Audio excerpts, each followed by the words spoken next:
Ah, you're here. Paimon never forgets about meals. Even if the traveler forgets, Paimon will remind him for sure. That's not what Paimon meant at all. Wriothesley, you got what Paimon meant, right? I'm a little confused, actually. Hey, not you too! Jokes aside, I've got some good news. After taking a look, the doctors have let me know that it shouldn't be too difficult to extract the thorns, which means that everyone should be able to recover after a period of rest. As for their mental recoveries, most are making good progress as well. We've added a few who were more severely affected to a special observation list. You sure got everything taken care of, Wriothesley. I try my best. After all, it's my duty to take care of everything that happens within my territory. Please, go ahead.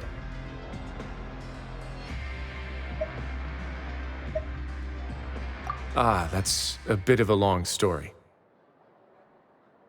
I once had a similar experience. It had to do with the host family I lived with as a child. I was an orphan, adopted by a couple with a great deal of love in their hearts. I had many siblings, and we all adored each other. Once we were older, Mom and Dad would turn us over to be individually adopted by families of greater means, and go on to adopt more young children. They were perfect parents. Or so I thought. And then? And then, I found out we were merely raised as livestock. Once we had reached a certain age, our parents would bring us to the market for sale. All children that were sold would leave the house, and nobody would know what became of them. As for those who didn't sell, they were merely disposed of. Did you know I once considered myself an extremely lucky child? And all of my friends, all of my siblings, they all felt this way as well. I was also not the first to find out about the truth.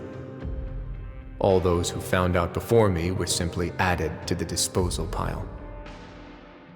I could never shake the feeling of irony every time I juxtaposed their tragic ends against our parents' adoring smiles. Yes, like the society, my parents created a facade of joy, lied to satiate their desires, and even employed incredibly cruel methods to keep their grasp on power. They did all of that, but never considered how their actions would utterly ruin all the children they took under their wing. Worse, perhaps they never cared about that at all. But I did. So in the end, I killed them and set all of the remaining children free. I was convicted for my crimes and exiled to the fortress of Meripede. Ah! My methods were extreme, yes, but I was still a teenager at the time. I'd been betrayed by those I trusted most, and I didn't think that more moderate ways would solve the problem.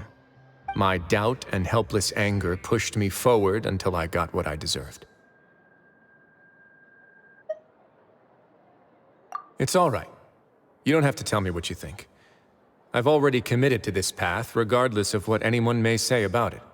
The least I can do is to make sure that the same tragedy will not happen again in my new home.